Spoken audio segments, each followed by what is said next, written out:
Today, alongside me is a special guest because as I've been doing this podcast, it's been mainly with people in America. And Jacob Wolki from Wolki Farms is down in Australia, and I've been following him for some time. So it's awesome to talk and finally hear your story. So thank you for joining. Yeah, pleasure. Thanks for having me, Ryan. So I guess to get started, because I know yours is relatively new, correct? Wolki Farm. Yeah, my wife and I got into it in 2019 is when we sort of started taking a keen interest in where our food came from, and we were dissatisfied with local food systems, which is another whole interesting thing that I've almost come full circle on it. I wanted grass-fed beef that hadn't been drenched and medicated, and I had some requirements that I was looking for food for my family, and I couldn't find it anywhere. I went to the local butchers, I went to the local farmers markets, I did a bit of research online to find someone local, couldn't find it anywhere. So thought I'd do it myself, and now that I'm 4 years into doing it, I've met so many fantastic farmers at scale that do a beautiful product, but there was never a conduit to actually meet them. If I could have actually met one of those farmers and bought the product for myself, I probably would have never started farming. So, and I really enjoy it. So on one hand, I'm glad I could never find them, but I used to talk about how hard this food was to source it. And in some cases that's true, but there is actually an abundance of amazing food out there. But these producers, unfortunately, are just dumping their stuff into commodity markets because there's no easy way to get it out there. All right, so there's actually two really awesome pieces that I would want to go with. So the first one, just going back to before you even started, what did that look like whenever you wanted to make that decision to finally start a farm? And did you just have a game plan, or did you already have land and you just kind of dove in? What did that look like? Yeah, sure. So I've been like my family, we're merchants, we're bricks and mortar retail, and have been here in Australia for 3 generations, selling belt buckles and belly button rings, basketball cards, CDs, DVDs, T-shirts, Levi jeans, whatever we could. Like we've got a saying in our family: all we care about is can we buy it for $1 and sell it for $2.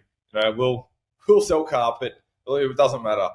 And when I started becoming interested in food and where my food came from and how it was produced, and I found guys like Justin Rhodes and Joel Salatin and these people online, these personalities that made it so romantic and wholesome.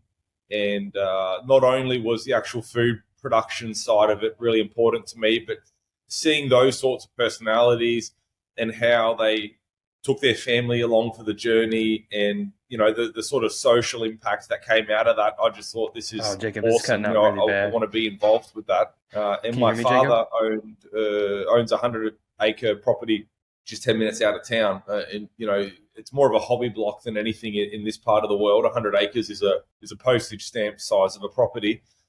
So Dad would normally just buy 40 steers and background them on the farm for most of the season, and then sell them off into the commodity market and use them to make some pocket money and keep the grass down. And I said to Dad, could I put 20 chickens in a caravan? So I stole all my dad's chickens. He used to have a little chook shed where he'd grow all his own eggs, but I acquired his chickens and I put them in literally a caravan with a solid floor, still had everything in it, and I made some little perches and I'd let them out every day and I'd muck it out, fill the bottom up with straw, and it took me a while to. It took me hours and hours to move it whenever I wanted to move it every couple of days. And we got 20 Hereford heifers. We got 20 head of cattle, and I started moving them around with polywire. And the idea was to get eggs for my wife and I and our new son Otto. And at the end of raising these heifers, we would process one to put in the freezer, and the rest we'd sell off into the market.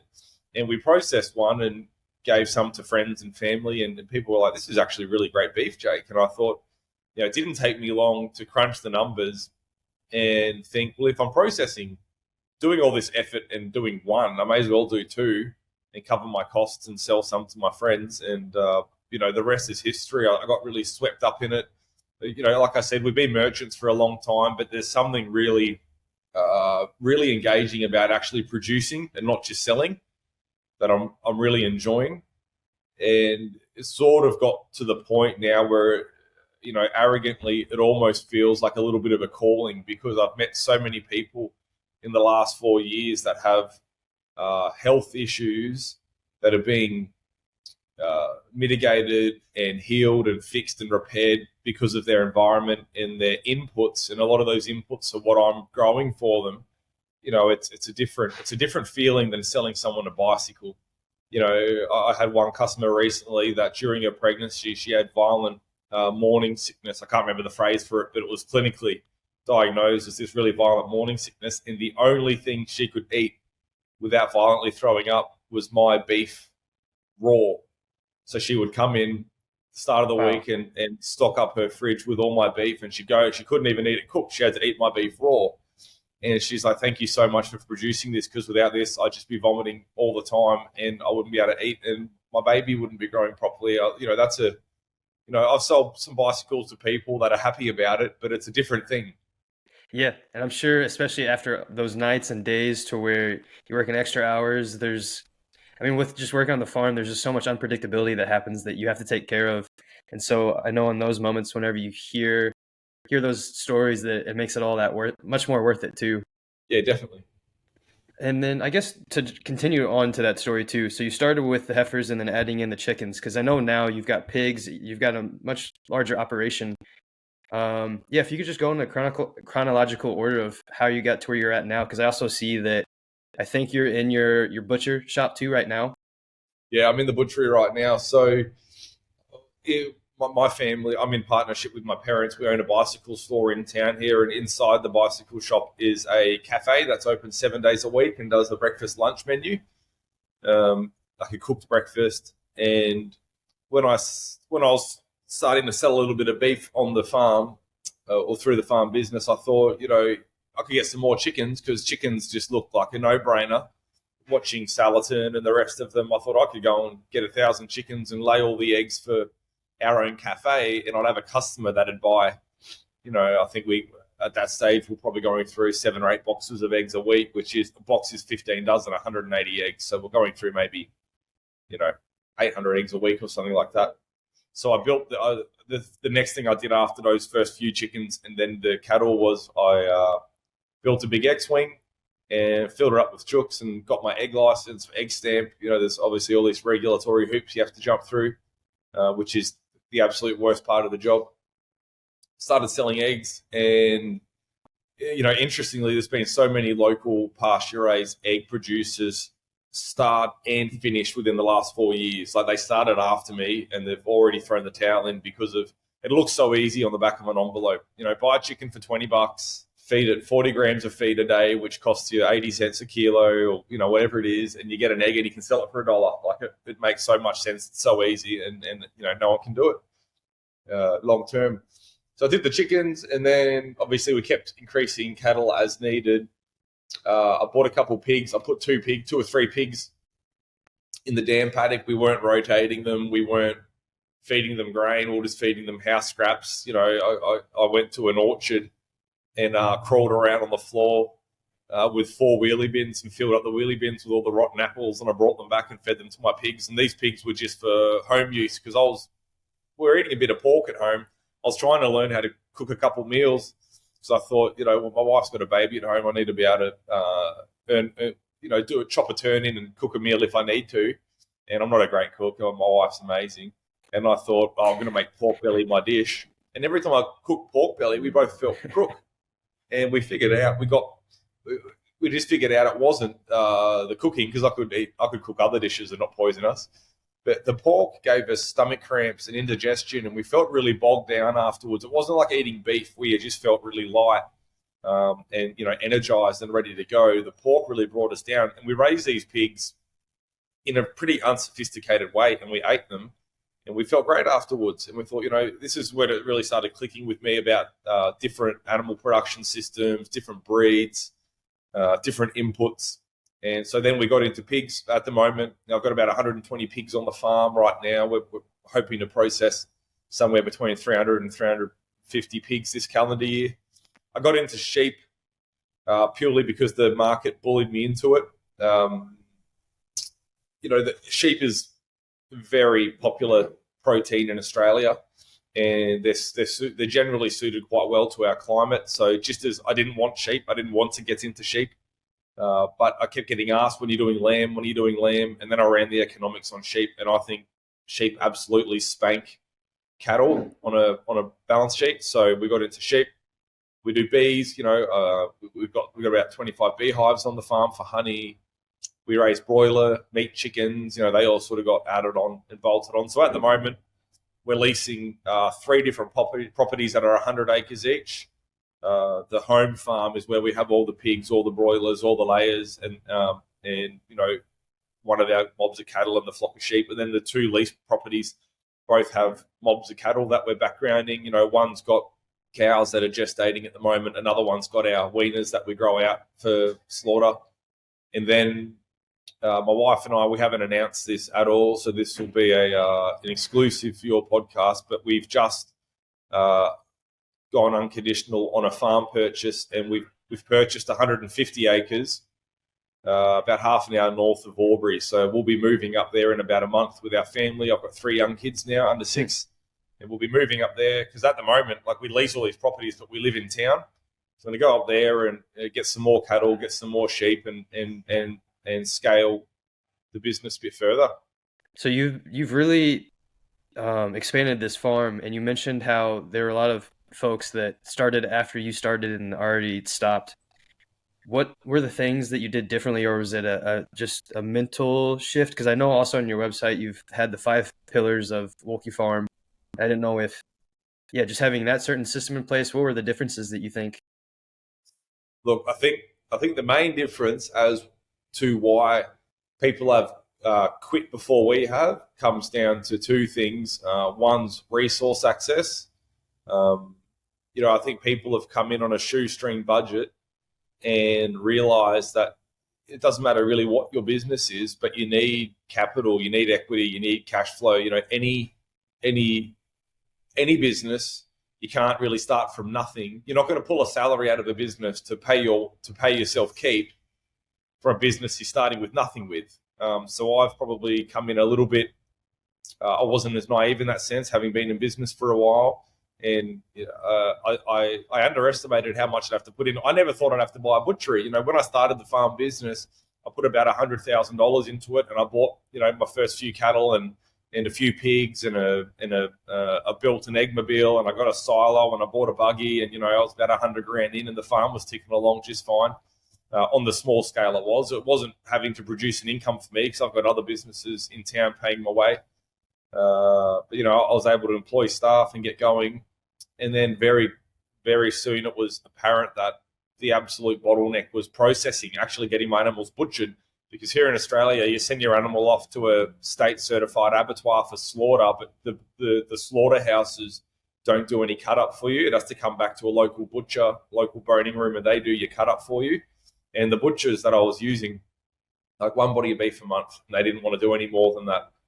And I knew it was going to be a mug's game, trying to use multiple different butchers to try to keep throughput coming through. And it was my biggest cost. I could buy a steer, run it on the farm for 12 months to finish it, send it for slaughter, and you could accumulate all those costs together. And the butchering at the local butcher was still the biggest part of the cost. Even after the acquisition of the animal, the cost of running it, the labour, the minerals, the lease land, the slaughter fee, everything, the butchering costs more. So we purchased the butchery, which is, it's another few $100,000 that we tipped in, and we couldn't run our business without it. So I think, one reason people fail is they're undercapitalized, and the other reason is they're just not willing to put the hours in and work hard enough. I helped a few people, they wanted a bit of advice getting their little egg business going. And then 2-3 months later, they're messaging me going, "Oh, you got no idea how much work it is." I'm thinking, you've got 200 chooks. If it's taking you more than half an hour a day, your systems suck. And you're not going to get any sympathy from me about having to work hard. It's just welcome to the real world. I think a lot of people, they see some Instagram reels and it's women in dresses running through long grass, and everything is going to be beautiful when they got chickens on their property. And the reality is, whether it's below freezing outside or 45 degrees and you feel like your skin's going to melt off your face, you've got to go and service your animals. There's labour that's required. I'm regularly I regularly go home, eat dinner, kiss the kids on the head, come back to the butchery and work till 10 o'clock at night because we've got throughput that demands it. So, there's skills and labor shortage here at the moment. So I think, it's an equity problem. It's a cash equity and it's a labor equity problem as to why people fail. So for the labor equity too, because that's a huge issue in America. Even the farm I worked on, they were severely understaffed, and obviously that means you have to pick up all the work. And with just the advancement of technology and how we grew up now to have the sense of going to college and then moving to a bigger city and working a tech job, or now social media and TikTok and YouTube and all that has just exploded to where that's what a lot of people want to do. I'm curious if that's the similar culture too, to where it's hard to find help, especially from the younger audiences, whether it be my generation or the one after that. Yeah, look, I've actually had no issues attracting labour. I've got multiple different businesses, and trying to find a bike mechanic really hard, trying to find a chef really hard, trying to find a salesperson for the bike shop really difficult, trying to find a butcher really difficult. But on the farm, we actually get canvassed for work all the time because people want to get involved, come and upskill on the farm, see what we're doing, and get that experience under their belt for their own future plans or whatever it is. The last few months in Australia, the labour's been very hard across the board. Now, even on the farm, it's been a little bit more challenging, but generally, it's not too bad. And I think that's one thing that probably sets me apart from a lot of other startups is I hired staff straight away, and identified very early on that farming's the easy bit basically, and that'll be to the disgust of every farmer out there. And there's no doubt that farming isn't easy. You're dealing with a lot of moving parts. You've got live animals. You've got, in Australia, the weather is all over the place. Like we came out of 10 years of drought, went into 3 years of flood, and we're already in drought again. It's just all over the place. We don't have steady seasons. But if I want to grow 1,000 2-kilo chickens, or if I want to finish off 50 bodies of beef that are 280 kilos on the hook, I can do it. Actually facilitating the processing and then finding customers to purchase it and then getting the meat to those customers so that the processing, the sales, and the freight logistics are super painful. And a lot harder burdens, a lot harder challenges. So I identified that early on and staffed up and set up some systems on the farm, put people on the farm to manage daily chores. And I got myself in the boning room. I spend a lot of my time here in the butchery, trying to massage those other parts of the business that just seem to be a lot bigger barriers. So outside of hiring immediately at the beginning, because how I found you is through Twitter and just seeing everything that you share that's just been so great. And also on your Instagram and TikTok, has that attracted others to want to visit and help and experience your farm as well? Because in terms of just trying to find avenues to incentivize others to even just visiting a farm, I'm just curious to hear what that's been like since really sharing everything on social media. I think social media is it's our marketing for the farm, and we don't treat it contentiously. Like there's no plan. Our whole thing's just document. If a sheep dies in the paddock and I slaughter it, hang it in a tree, cut it up for dog meat, I put a photo up and I tell people a bit of a story about what's going on. We're very transparent. We share our wins and our losses, and there's no plan. There's no funding. It's just if I don't post much, it's only because I'm super busy. When I'm posting heaps, I've probably got a bit more time up our sleeve. So the slow news days, people are probably missing out on more because there's probably more going on. But it's definitely, brought all of our customers to us, and it's definitely attracted the majority of the workforce.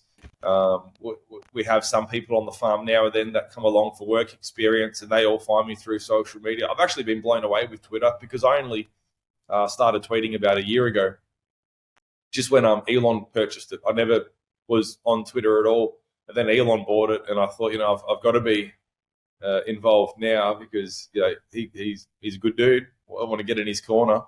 And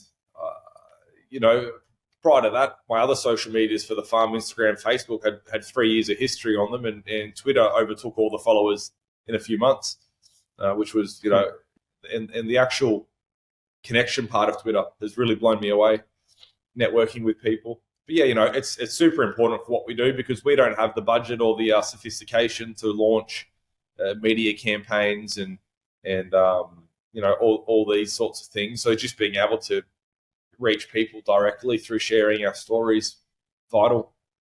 I agree. And on the topic of just sharing your stories too, can you expand on the Wolki Farm Flywheel and yeah, just each portion of that and just the Yeah. importance of each one that because they seem like There's a it's bit, your key pillars of.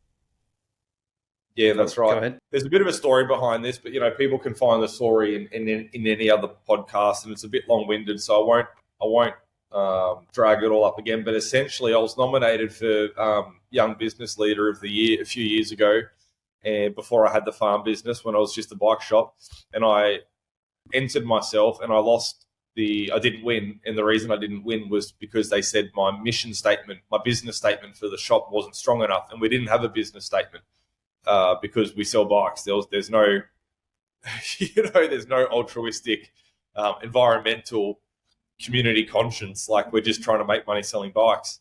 And so I made one up for the sake of the application, and the feedback I got was, great business, everything, culture in the workplace is good, all this sort of stuff, but your mission statement sucks. And why I bring that up is the farm's got a really strong mission statement, which we describe as our 5 pillars of production, or our flywheel of production.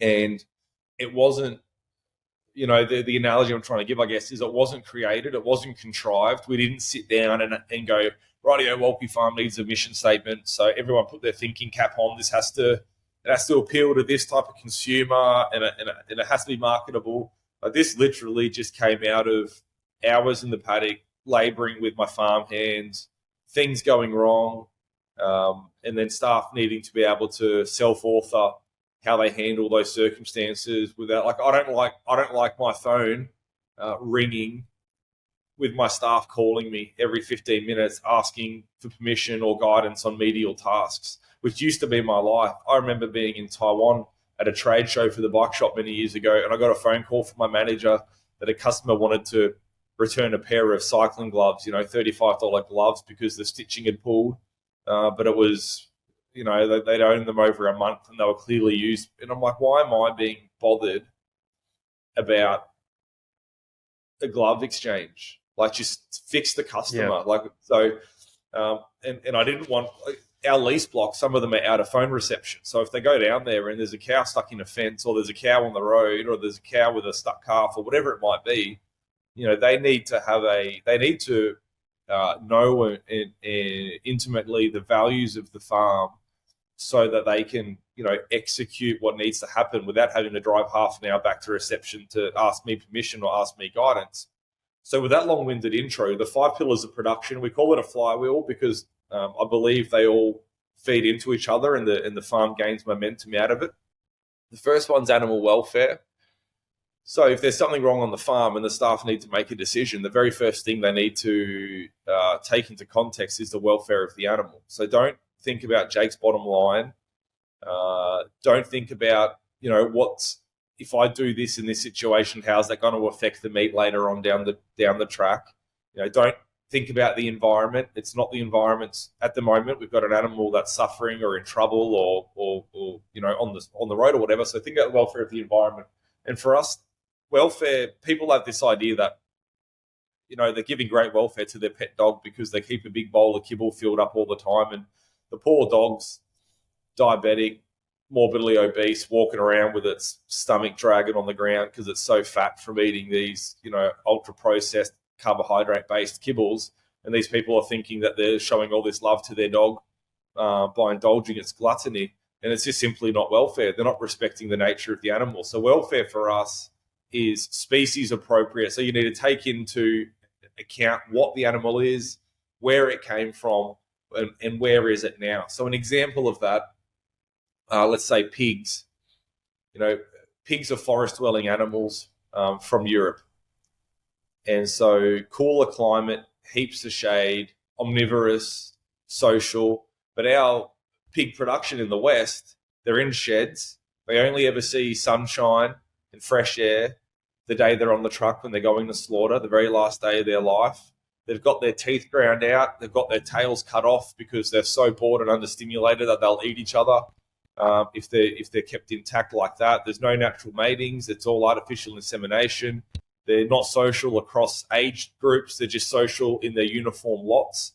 And I think that is just against everything that contextual welfare should be. So our pigs are outside. They're in the dirt.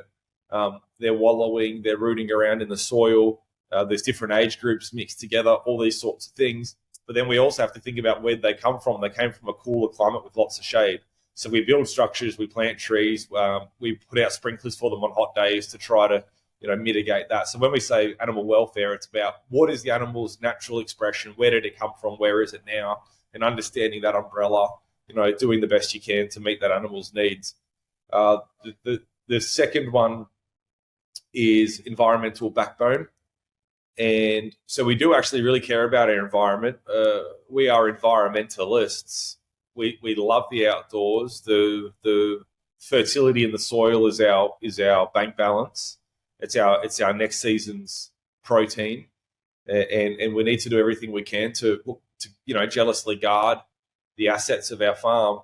But I actually think looking after the environment is really simple. If you look after animals in the context of their natural expression, the environment's fine. So that's respecting.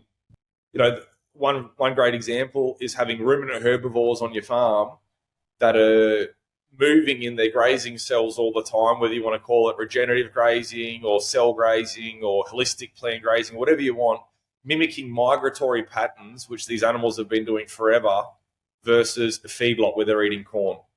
One's got a great environmental output, sequesters carbon, builds fertility, has healthy animals, and the other one is crap environmental output. You've got synthetically grown crops. You're burning all the diesel to grow the crops. You're trucking the crops to the feedlot. You've got all the cows crapping in one spot, so you've got to have an effluent management plan. You've got to burn more diesel and labour to get rid of the manure out of the feedlot. The animals are getting sick, et cetera, et cetera. So they're being fed subtherapeutic antibiotics, yada, yada, yada. But that whole environmental catastrophe can be mitigated if you respect the natural expression of a ruminant herbivore and you keep them moving. So it's not an environmental plan. It's just respecting the animal, and the environment responds brilliantly because, shock horror, animals are part of the environment, and animals are the beginning of the fertility cycle. So that's why it's a flywheel. If you look after the animal, welfare number one, the environment's a default. It's enhancing environment is a byproduct of contextual animal welfare. Step number 3 is we want to create healing food for our community. So just through I used to think maybe we're going to say nutrient dense food, maybe we're going to say quality food. It's like, no, grow old pear. I believe our food heals people. And, the plural of anecdote is data. And we don't have great data on this because no one, I don't know, I can't do everything. I welcome anyone that wants to come, any university or any medical group that wants to come and, nutritionally test our food, do studies on consumers and their health. I'm sure we could put people and produce together to make that happen. But, I've got my cards full and I can't do everything. But all I know is I get a lot of anecdotes. And to me, a lot of anecdotes is as good as data because it's the collective noun version of it. And I hear all the time about how much better people feel. They're not throwing up anymore. They don't have indigestion anymore. They've lost weight. They don't have eczema. The amount of women that come to me and say that their kids are allergic to eggs and they get eczema, skin rash, until they eat our eggs and then there's no problems and the skin rash goes away, just blows my mind. So I don't know why. I just know it happens. And so we want to produce that for our community. And I believe if you look after the animal in context to its natural expression, you've got an environmental backbone and you're building the commons on your farm. And that includes not using herbicides and pesticides and fungicides. We're an organic-based farm. That the quality food is, again, it's a byproduct of that system. Number 4 is we want to build community. So we're super transparent through social media. We do a lot of community days on the farm tours, spring fairs, keynote sessions where we're hoping in the future to be able to facilitate weddings and all sorts of things on our new property. So we want to be a socially active farm that's transparent and open. And then number 5 is we want to make profit. After we've done everything else and left nothing on the table, we've done everything to the best of our ability. We price our produce to give ourselves the profit we need to not only be viable, but to be able to bankroll becoming larger and scaling, and and then the whole thing repeats. Awesome. That was really great. Thank you for sharing. And it's really interesting because I was vegan for 2.5 years, and I noticed this trend with just the huge push of plant-based and pinning animal agriculture on climate change. It's just really interesting. Just all the terminology just tossed around for people that have never even worked on a farm, have never really talked to farmers or ranchers, because it's clear as day how much folks like you care about everything you're doing. The fact, even just going back to the first point of that wheel, taking out profits and all of that, you really thinking about the actual health of the animal, ensuring that they have everything they need. Um, yeah, that's just very telling. And that's why any listeners that have vegan friends or whatnot, I think just that whole entire clip would just be great to share, because this is very common from a lot of the folks that I talk to and I've worked with. They truly care about the animals and the land that they steward. I mean, you're sacrificing so much, and then at the end of the day, yes, you need a profit, but that's just because without that, then this goes under, and you're not providing the food, and then the community suffers from all of that. Well, that's So it. yeah, That's that's another just whole sort of. really great, and thank you for sharing. And then on the top, Well, I was just no, going to go touch on, ahead. Ryan, that we're unapologetically pro-profit. You know, people feel like they As need you to should. justify. Like I watch regenerative farmers and direct to market farmers get on their soapbox and explain why their eggs cost the way they are, and say, look, we're not actually making that much money. We're just scraping by. We're just trying to produce food for you and stuff. And that's a nonsense. If you should be like making money, you should be setting your family up. I don't want to scrape by. I want to build an empire. I want to be wealthy. I'm not interested in subsistence farming. And part of that is not gouging your customers for price. I'm working really hard at the moment. Like one of my goals in Australia is to be the best value direct to market retail producer. I joke all the time that our food is air quotes expensive. There's a certain price tag that comes along with it, but all my effort is put towards pushing the price down so I can sell more of it and make more money through volume and scale. A lot of people feel like they need to apologize for that, and I just think that that's it's a socialist agenda. The fact that we need to apologize for creating value. Why would you apologize for creating value?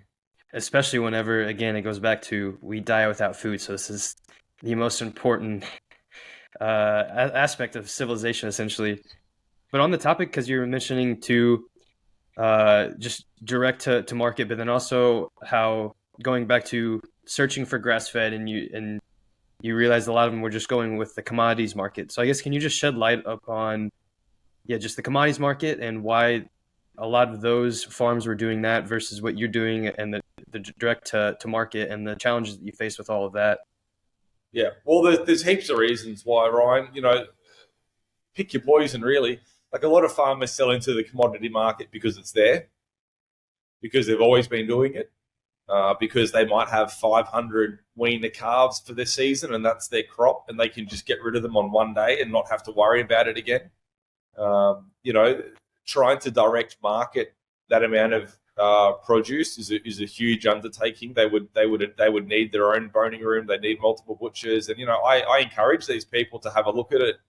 And I always tell people, you don't have to start with your whole herd.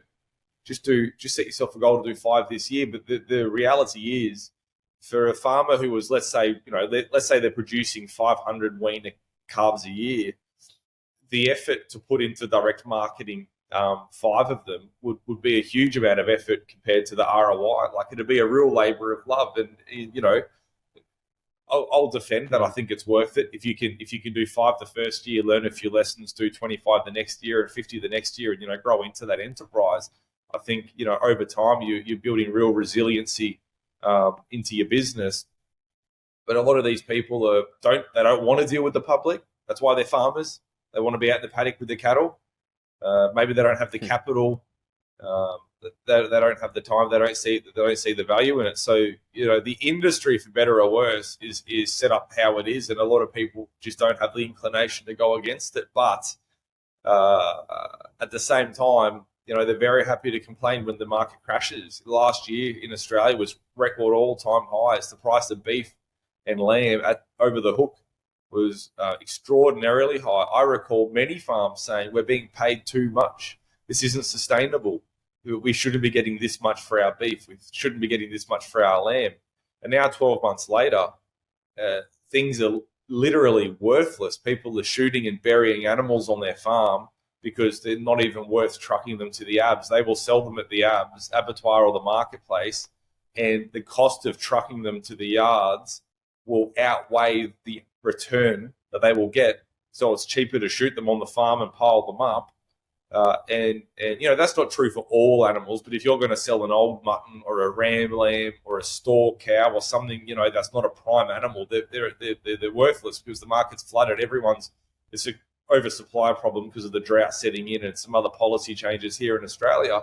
And a lot of these same personalities are online crying about how poor it is. And I was trying to get them to, last 12 months ago, 18 months ago, when they're on the gravy train, I was trying to encourage them to sell direct, and they're running their numbers, go, why would I bother? All that extra effort, I'm only going to make an extra $20 a lamb. I'm saying, look ahead 2 years. The market's going to crash because it always does. It's up and down. It's the same as the housing market. It's the same as the stock market. It's the same as every other market. It's boom and bust. And when the good times are rolling, you need to be investing to make your business more defensible, because the reality is all these commodity farmers are price takers. They have to buy the inputs at the price that's quoted, and then they have to take whatever price for their crop at the end of the year. So they're gambling. A lot of them are gambling in a lot of ways, and I'm not interested in that. We're price makers, not price takers. It comes with its own set of challenges, but I've been in business long enough that I don't have the appetite for putting 12 months of work in and then gambling my income. I'm curious, while the huge boom and then the huge crash, what was going on, I guess, on your end as you're doing direct to market? Was that really affecting your business as a whole? It's not really affecting me at all. It's actually been great for me because animals, when I purchased the bulk of my livestock, sort of 2 years to 18 months ago, I bought my first lot of cows, I bought my sheep. I purchased everything at the absolute height of the market, and I paid dearly for animals, and tied up a lot of cash flow and equity in livestock. And now that it's all tanked, I'm buying heaps more because I'm trying to dollar cost average my entry point. My first ewes that I purchased, my female sheep used for breeding, cost me $260 each. I just bought another 50 ewes, and they cost me $25 each. Now the quality is not quite the same. The ewes I got a year ago are a bit of a better quality animal, but they're not 10 times better, Ryan. They're not worth 10x. So I bought 40 head of cattle the other day, and I averaged 92 cents a kilo live weight. Again, they're not the best animals. I went to the store sale and I bought the skinny cows and the bottle calves and things, but I was buying 300 kilo heifers, so heifers that are almost ready to join for $300. So for me, it's been fantastic. There's a tiny bit of price pressure starting to come in because the butchers and the supermarkets are just starting to drop their prices a little bit because the pricing of the market's come down, but they're not dropping it much. Sheep's dropped, a huge amount, and the supermarkets have come back 7% in price. So it's really not affecting me that much. So that's really interesting because I'm also really curious. There's just so much going on your end. So you've got, the new land that you're just mentioning and potentially wanting to do weddings for that. You've got the butchery, which is where you're at currently, and just trying to continue to expand on the farm you've got with all the different types of animals. How do you go about strategizing and just managing all of that? Well, look, I'll be really transparent, and I would not suggest people do what I do and have 5-6 different enterprises on their farm and spread themselves across that. I'm glad that I've done it because I now have a pretty good handle on what's involved and what it's like to raise broilers, to have a laying flock, to have sheep, cattle, pigs. But now Wolki Farm is at a real sort of crossroads moment where we need to, tighten our belt and figure out what our hero product is, and get really good at one thing, and be, put our eggs in that basket and market it and hit scale, hit economies of scale, and make things more efficient, and be able to pass that price drop down to our consumer so we can really get some numbers on the ground. I don't know what that is, because each animal, each enterprise has its pros and cons. Um, but I've got a lot of lists.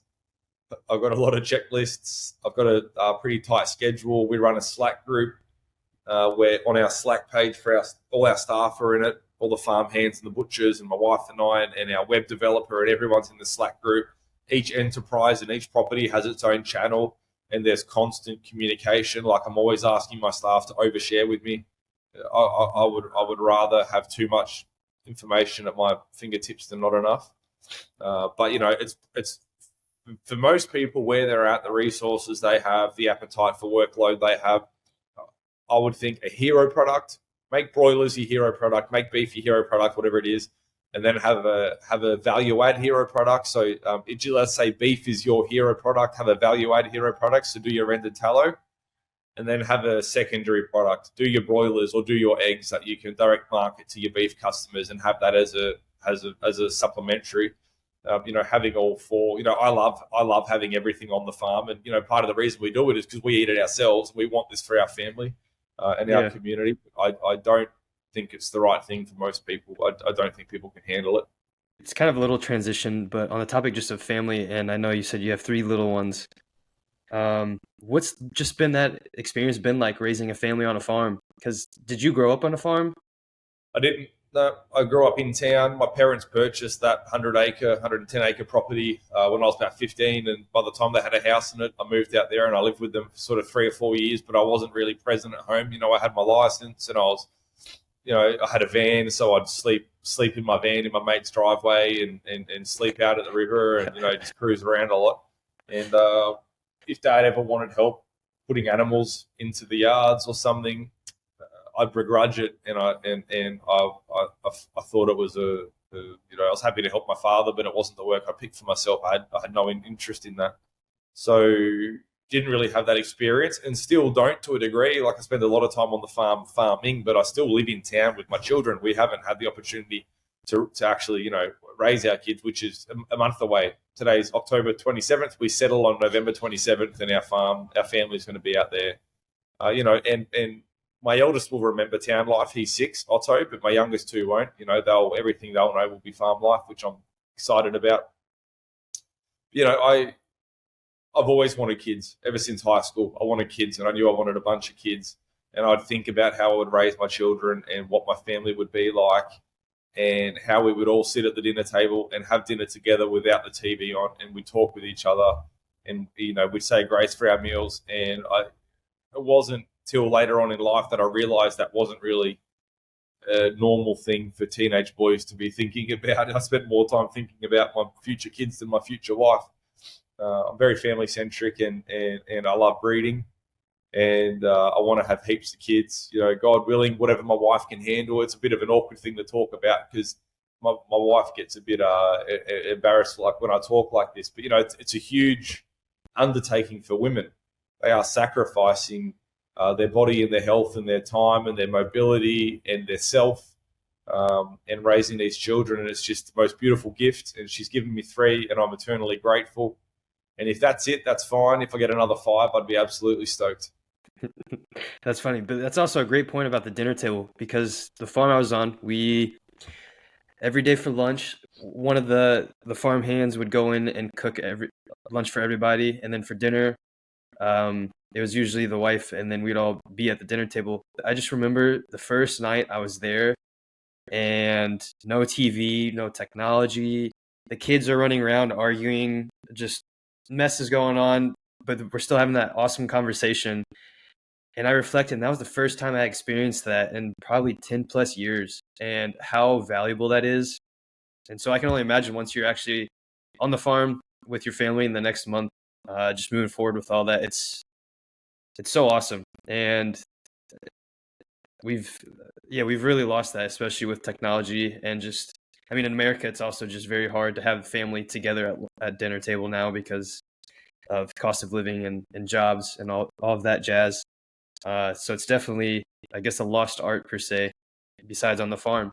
And then also just adding to the level of the fact that not only you're eating at the dinner table, you're eating the food that you raised, and that just adds a whole level of meaning too. Because again, just I remember being out in the fields picking all the produce and then processing the chickens and just eating all of that. It's the feeling is pretty indescribable. I don't know how to describe it other than it's the most connected I've ever felt to the world and the natural world. Yeah, look, we love it, and that's why we do it. You know, it's hard to switch off. I'm horrible for it. I've always got my phone in my hand. My wife's always got to remind me, Jake, we're at the dinner table. Put your phone down. Yes, dear. Sorry, dear. Um, you know, being present with your children and your family, you have to take stock every now and then and realize, you know, why do you do it? Maybe a lot of people don't know why they do it. You know, um, I want to build an estate. And I don't want to build an estate for the sake of the buildings. I want to build an estate uh, in the sense of a family unit. And you know, I've got a pretty tight family. Like my grandparents still live here in town. My grandpa does deliveries for me and helps on the farm, and you know, we're very active in each other's life. But you know, I still think that there's a way to like. I look at things um, like the Kennedys, the American political family, and you know, whatever your opinion of the Kennedys is here nor there. But I recently saw a video with the current presidential candidate at his beachside home. You know, beautiful big villas, and it was like a golf green, but there was 3 or 4 enormous properties. And the Kennedys, as a family, have lived in that estate for something like 4 generations, and it's you know, I don't know how it's set up, but they've obviously, I'm sure they've all got their differences, and I'm sure the family squabbles, but they're all on the same block together, and it keeps getting handed down, and it doesn't, at the surface, it doesn't look like it's been blown up by wills being contested and divorces and you know, all this. Somehow they've held it together, and I think that's an absolute beautiful thing. You know, there's so much conversation in the media and in our world about how hard it is to earn a living and minimum wage and cost of living and commute time and all this sort of stuff. But the divorce rate's half, and every time you get divorced, you're halving all your assets and you're halving your earning potential. Like, you know, the worst financial thing you'll ever do in your life is split up from your spouse. You know, I'm pro family. It's better for everyone. I agree. So the last topic I have on topic of economics, because I know you're a big Bitcoiner yourself.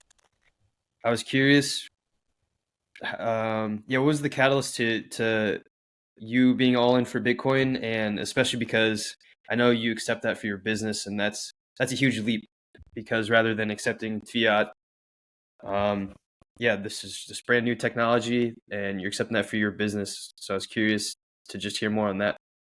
I've always tried to, I guess, put a bit of time into understanding economics, listening to guys like Thomas Sowell, Milton Friedman, Peter Schiff. You know, I tried. You know, I'm a businessman. I'm not an investor. I'm not a speculator. You know, I'm trying to buy for one, sell for two. I'm a merchant. I look at myself as a trader sitting on a rug, you know, swapping goods with someone else, just trying to do value for value. But I became very interested in gold. I'm looking at our money going, they just print more of it. It's all when the banks lend money, they create money to lend money. You know, money is debt. I'm looking at it all going, this is very confusing. This sort of doesn't seem to be great to me. And listening to guys like Peter Schiff and researching the gold standard, it looked to me that money had never been so good as to when it was as hard as gold. And during COVID, when it was all lockdowns and you couldn't go to the supermarket and everything was shut, and you weren't allowed out of your house, you know, we sort of really copped it here in Australia. A good friend of mine and I were messaging a lot, and you know, we were bored, for lack of a better word. We couldn't do all the things we used to do, so we both decided that we'd put up a few $100 and get onto one of the you know, day trading apps, and we'd trade shit coins and see who could make the most money just trying to get on pump and dumps. And I made a few $1,000s on Dogecoin, and he made a few $1,000s on this one, and we were shorting them, and it was just gambling. It was unadulterated gambling. We knew that these things had no inherent value, but it became clear to me as we were researching these pump and dumps that not all these cryptocurrencies were equal, and it was obvious that Bitcoin was a cut above the rest. But I still never got into it at that stage. I made a few $1,000s, and I pulled all my money out, or whatever I did with it, I don't remember.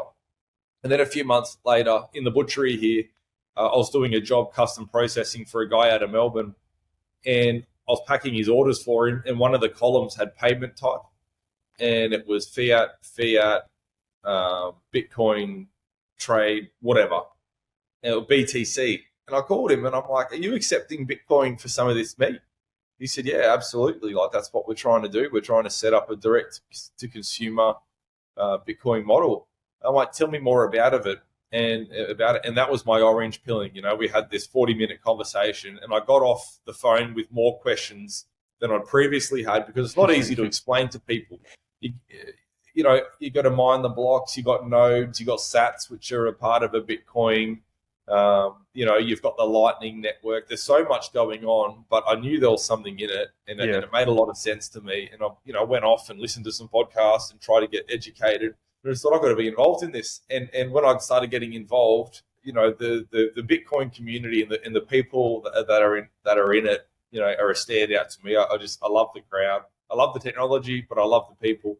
And so when I got my website going, because my website's only about 6 months old, prior to then, if you wanted to buy something, you had to message me on Facebook or email me. Basically, there was no interface apart from my 24/7 butchery, members only butchery behind me. But the website got going, and I said to web developers, "Can you make it so I can accept Bitcoin?" And they're like, "Are you sure?" I said, "Yes." They said, "Any other cryptocurrencies?" I said, "Absolutely not.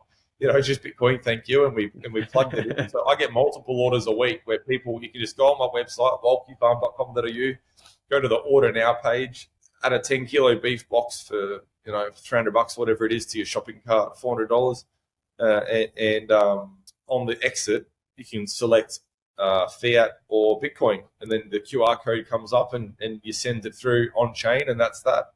And it's great. It's working really well. I'm getting quite a few sales. So I'm probably getting the right amount. If I got any more than I would do, I'd have to probably liquidate more than I'd like. So at the moment, I'm using it as a bit of a treasury. A lot of people are saying, what do you do with it? Well, sometimes I sell it because I need fiat to pay bills. I do have some expenses. I can pay Bitcoin. I won't get into what they are, because that has, I guess, other implications for other parties. I don't know what they do with how they get it. But at the same time, it's a treasury. A lot of businesses have assets that they stockpile, for whatever reason. So that's what we're doing, and at the moment it's working really well. That was going to be you answered my next question, because I have Bitcoin for my business too, and I've had only a couple orders, but I plan to just keep it as a treasury, same as yourself.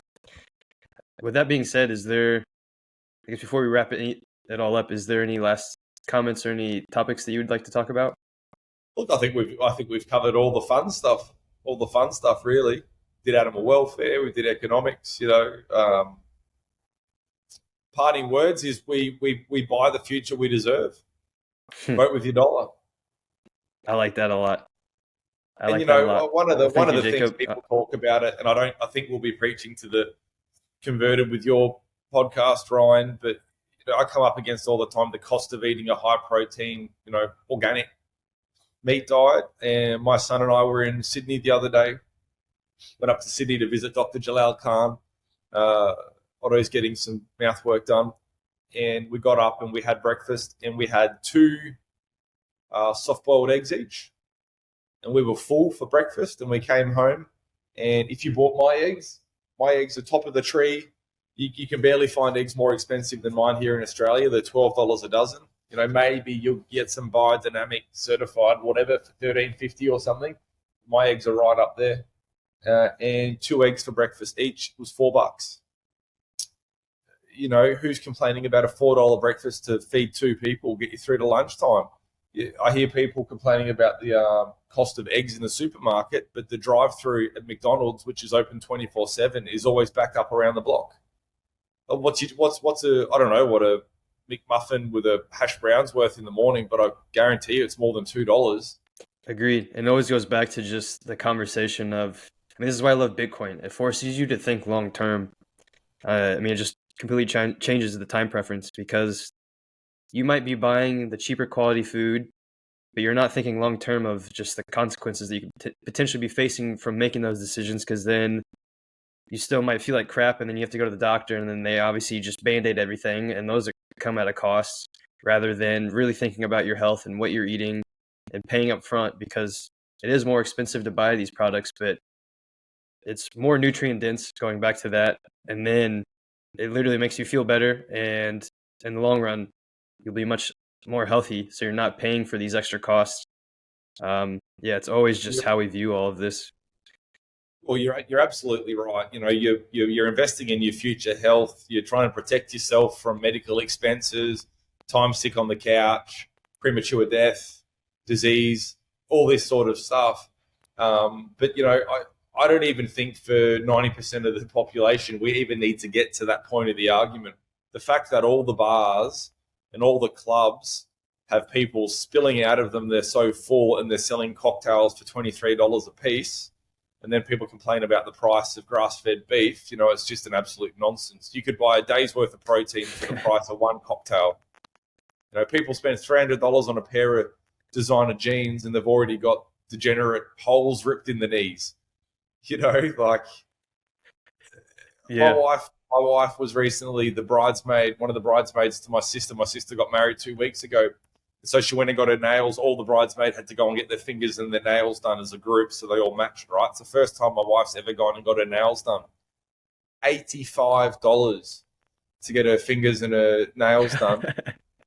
And she's sitting in there, and all these women, as she's listening to the chit-chat of all these women that are in there every fortnight, spending almost $100 a fortnight. You can do your nails at home. You could buy a bottle of nail, you know, and I know it's all not the same, but it's a priority thing. $12 for a dozen organic eggs, or you know, that'll last you a week.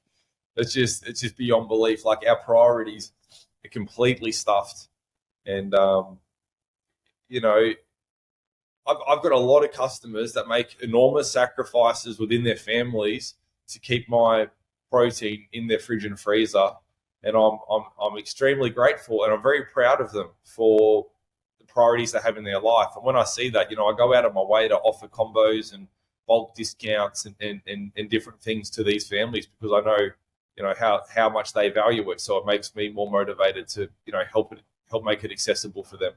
That's awesome. Well, to all the listeners then, I guess, where can they find you at? Yeah, I'm on X, Twitter, at Jake Wolki, Wolki. Wolki Farms on Facebook, Instagram, our website. I said the URL before. You know, I'm very accessible. If people want to DM me or call me or email me, I'm pretty much an open book if people want to get in touch. Yeah, not hard to find. Awesome. Well, thanks again, Jacob, for joining. Yeah, thanks so much for having me. All right, have a good one, y'all.